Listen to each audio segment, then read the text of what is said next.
প্রিয় দর্শক শ্রোতা বন্ধুরা, আপনারা দেখছেন দৈনিক প্রদীপ শিকার নিয়মিত আয়োজন। আজকে আমাদের সঙ্গে যুক্ত হয়েছেন নমস্কার, ক্যালকাটা ডায়ালগস থেকে মনোজ দাস বলছি। দিল্লিতে একটি একেবারেই নিরামিষ সেমিনার, আর তাই নিয়ে বাংলাদেশে শুরু তোলপাড়। ওই যে কথায় আছে না, রজ্জুতে স্বপ্ন সর্পভ্রম, মানে দড়িকে দেখে সাপ মনে করা আর সেই ভয়ে পাগল হয়ে যাওয়া। তো ঢাকার হয়েছে, বাংলাদেশে শুরু হয়েছে তাই। ঢাকার আমার দেশ সমেত বিভিন্ন দৈনিক সংবাদ মাধ্যম খবরটি নিয়ে এমনভাবে নেমেছে বাজারে যেন ভারত মহা অন্যায় করেছে এই সেমিনার ডেকে। বাংলাদেশের সংবাদপত্রগুলোর হাল হয়েছে এখন অনেকটা সেই ছড়াটির মতো, ইউনুসের কোলে বাংলা মিডিয়া দোলে। এই খবর যে শুধু ঢাকার নামি দামি মিডিয়া দিচ্ছে তা নয়, দেশের সব প্রান্তের ছোট বড় শহরের তুচ্ছাতি তুচ্ছ মিডিয়া পর্যন্ত দিয়েছে এই খবর। বড় মিডিয়া যেভাবে পরিবেশন করেছে খবরটি মোটামুটি একভাবে দিয়েছে সমস্ত মিডিয়া। তাতে এমন সন্দেহ করাই যায় ইউনুস সাহেবের সর্বজ্ঞানী প্রেস সচিব, কি যেন নাম, ডাস্টবিন, সরি শফিকুল আলম, তিনি একটা থ্রেড পাঠিয়েছেন সরকারের থেকে সবার কাছে, সূত্র পাঠিয়েছেন, সুতো তোমরা এই অনুযায়ী খবর করো। বিষয়টি নিয়ে বাংলাদেশে কি বলা হচ্ছে সেটা দুটো ছোট মিডিয়ার বয়ান উদ্ধৃত করে বলছি, তারপর যাব আসল ব্যাপারটা কি সেই বিষয়ে।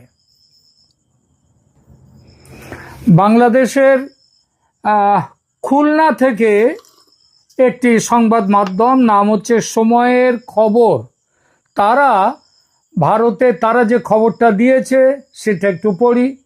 তারা লিখছে, হেডিং দিয়েছে, ভারতের দিল্লিতে বাংলাদেশ বিরোধী দিনব্যাপী সেমিনার, এবং খবরের একদম নিচেই দিয়েছেন 4 জন নেতা নেত্রী, 3 জন পুরুষ, 1 জন নেত্রী মহিলা, তাদের নাম দিয়েছে, ছবি দিয়েছে, এবং তাদের সম্পর্কে বলা হয়েছে যে কথাগুলো, তাদের নামগুলো হচ্ছে সৈয়দ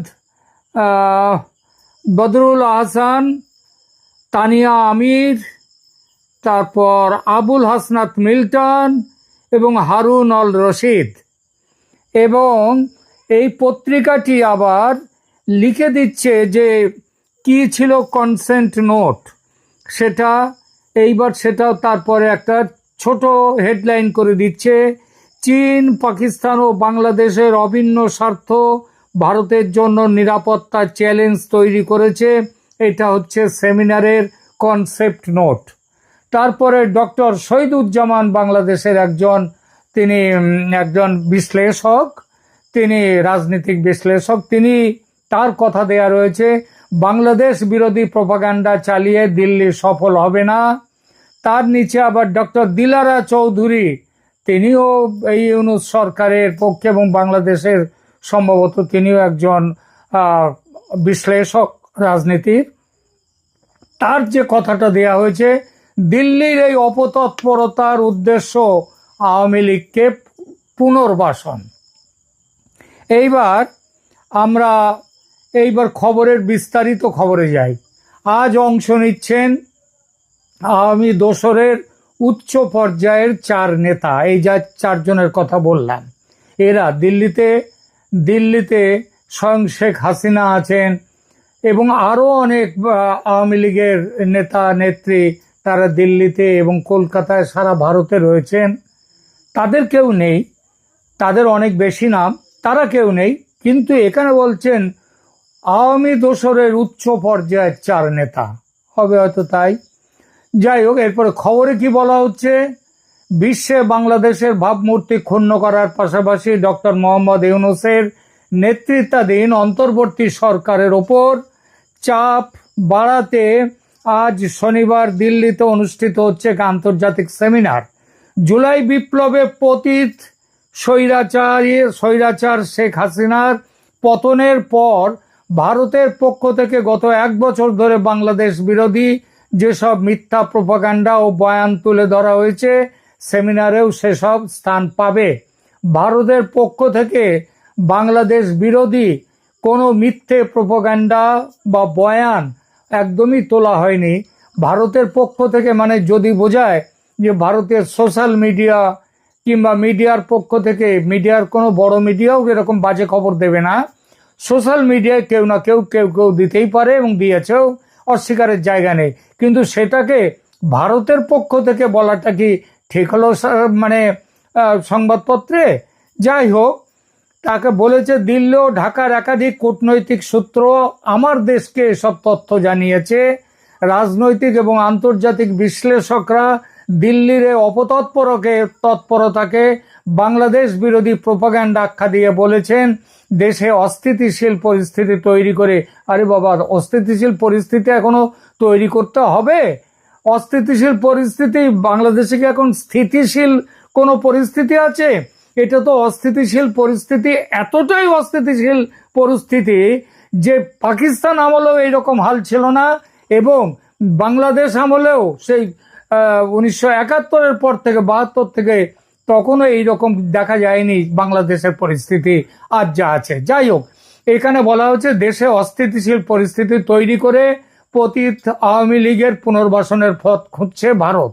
দিল্লি বারবার ঢাকাকে চ্যালেঞ্জ ছুড়বে। এই চ্যালেঞ্জ মোকাবিলায় জুলাই গণ অভ্যুত্থানের পক্ষের সব রাজনৈতিক দলের ঐক্য জরুরি। জুলাই গণ অভ্যুত্থান এখন কোথায়? তাদের আর দেখা যাচ্ছে? কোথাও দেখা যাচ্ছে না। আচ্ছা, এছাড়া আরও একটি সংবাদপত্রের ছোট্ট একটি প্রতিবেদন, সেটাও তুলে নিয়ে আসি। এই পত্রটি যে বলছে, এরা যা বলছে সেটা হচ্ছে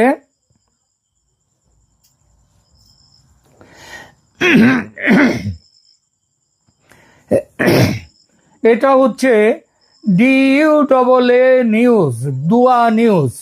এই দুয়া নিউজ এরা কি বলছে? এরা বলছে, এদের খবরটা একটুখানি পড়ে দিই। এদের খবরে বলছে ভারতের রাজধানী দিল্লিতে আজ শনিবার 6 সেপ্টেম্বর অনুষ্ঠিত হচ্ছে এক আন্তর্জাতিক সেমিনার, যার মূল লক্ষ্য বাংলাদেশের বর্তমান সরকারের ওপর চাপ বৃদ্ধি এবং দেশের ভাবমূর্তি ক্ষুণ্ণ করা।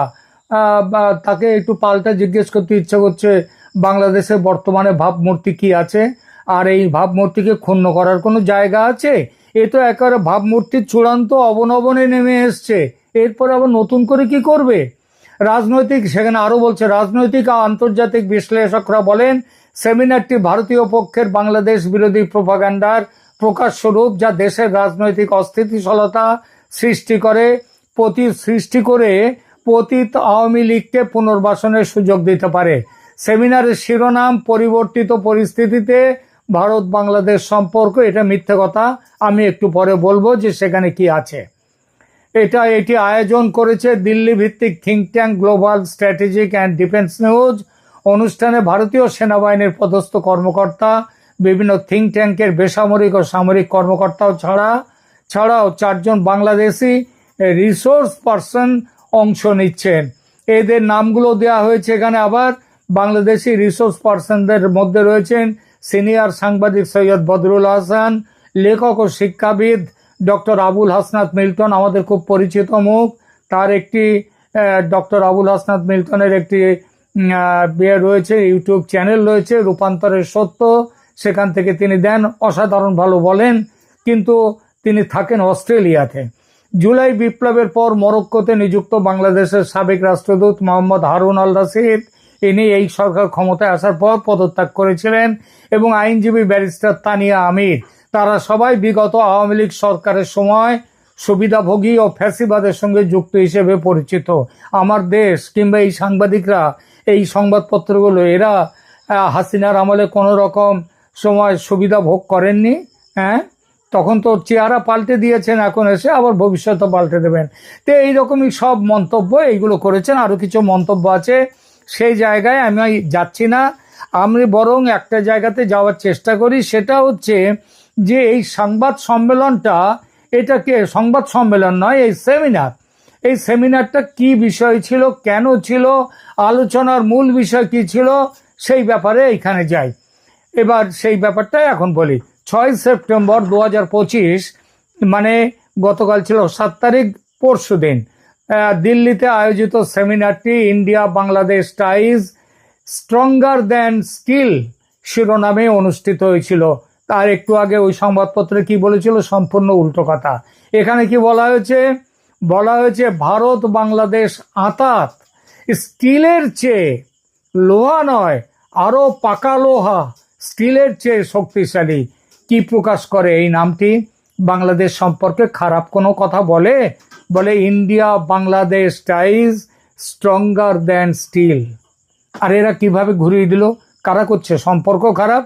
এটি কোনো ভারতীয় সেনা অধিকারীর ব্যক্তিগত উদ্যোগ ছিল না, বরং global strategic and defence news GSDN নামের একটি আন্তর্জাতিক থিঙ্ক ট্যাঙ্ক এর আয়োজন করেছিল।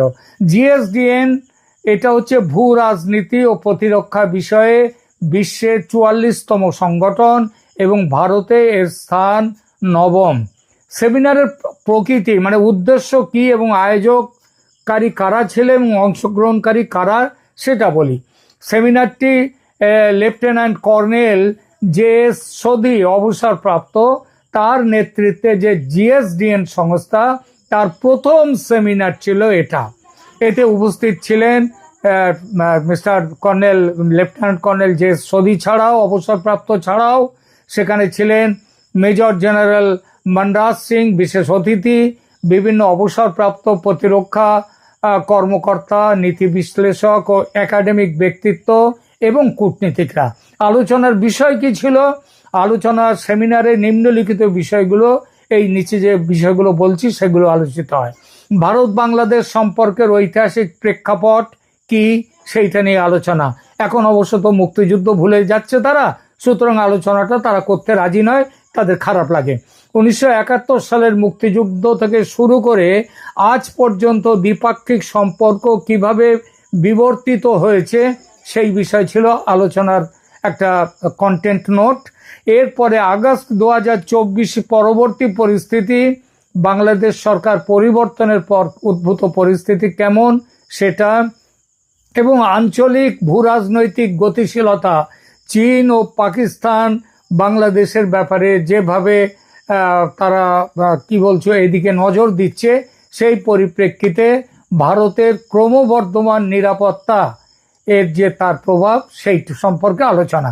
তাহলে এর মধ্যে কোথাও কি যুদ্ধের প্রস্তুতি বলে কোনো অভিযোগের কথা এর মধ্যে কি থাকলো? কিংবা এর মধ্যে কি আওয়ামী লীগের কিছু কোনো কথা থাকলো? হ্যাঁ, এখানে আওয়ামী লীগের 4 জনকে, যাদেরকে অনলাইনে, তারা কেউ আসেননি, তারা অনলাইনে যোগাযোগ রেখেছেন এবং অনলাইনে এগুলো দেখেছেন, এবং অনলাইনে তাদের কেউ কেউ হয়তো নোটও দিয়েছেন যে তাহলে যুদ্ধের প্রস্তুতির অভিযোগ কিংবা বাংলাদেশে আওয়ামী লীগকে নিয়ে বসাবার জন্য ভারত যুদ্ধে নামতে যাচ্ছে, এইসব কথা কোত্থেকে আসছে? এই অভিযোগটি সম্পূর্ণ ভিত্তিহীন। তবে প্রতিরক্ষা প্রধান যে বিবৃতি দিয়েছিলেন 9 জুলাই 2025 তারিখে, জেনারেল অনিল চৌহান, তিনি বলেছিলেন যে চীন, পাকিস্তান ও বাংলাদেশ, তারা 3 জনের স্বার্থ সমন্বিত হয়ে বাংলাদেশে এসছে। সেটা 9 জুলাই 2025। সেপ্টেম্বরে সে চেহারা পাল্টে গেছে। সেপ্টেম্বরে চীন ভারতের সাথে এসেছে, এবং সেটা 6 সেপ্টেম্বর যেদিন এই অনুষ্ঠান হয় তার আগেই এগুলো হয়েছিল। এটা আলোচনার মধ্যেই আসেনি। এছাড়া পাকিস্তানি হুমকি, যেটা 4 আগস্ট 2025 তারিখে পাকিস্তান সেনাবাহিনীর ISPR এর ডিজি বলেছিলেন, আমরা পূর্ব থেকে শুরু করব, যা বাংলাদেশ থেকে ভারতের বিরুদ্ধে যুদ্ধ শুরুর ইঙ্গিত। এবং এই পরিপ্রেক্ষিতে ভারতের কিছু সামরিক কার্যক্রম কি করেছে, কি করা উচিত, এই নিয়ে আলোচনা। ভারতের ইস্টার্ন কমান্ড নিয়মিত সামরিক মহড়া পরিচালনা করে থাকে, যার মধ্যে রয়েছে অনুশীলন, প্রচণ্ড প্রহার কিভাবে করতে হবে, ও তার নাম দিয়েছে অনুশীলন প্রচণ্ড প্রহার। তারপরে নাম দিয়েছে, এটা হয়েছে অরুণাচল প্রদেশের। তারপরে হচ্ছে অনুশীলন পূর্বী প্রহার, এটা হচ্ছে ভারত চীন সীমান্তে। এগুলো সবই রুটিন প্রতিরক্ষা প্রস্তুতির অংশ, কোনো নির্দিষ্ট দেশের বিরুদ্ধে যুদ্ধের প্রস্তুতি নয়। সুতরাং এই অপপ্রচারের উৎস ও প্রকৃতি মিথ্যা তথ্য প্রচারের প্যাটার্ন, এটা বাংলাদেশে আজকাল খুব দেখা যাচ্ছে। এটা সেমিনারের ভুল ব্যাখ্যা এবং তবে এই সমস্তগুলো এবং অতিরঞ্জিত ভাষা, যুদ্ধের প্রস্তুতি ইত্যাদি বলা হচ্ছে। এবার আসি আওয়ামী লীগের প্রসঙ্গ যদি এর মধ্যে কতটা কি ছিল। এমন নয় যে আওয়ামী লীগকে ফেরাবার জন্য ভারত কোনো সামরিক ব্যবস্থা নিয়েছে বা নেয়ার পরিকল্পনা করেছে। ভারত চাইছে শান্তিপূর্ণ উপায়ে নির্বাচনের মাধ্যমে বাংলাদেশের জনগণের পছন্দের একটা সরকার প্রতিষ্ঠিত হোক, যাকে বাংলাদেশের মানুষ চাইবে তাদেরকে।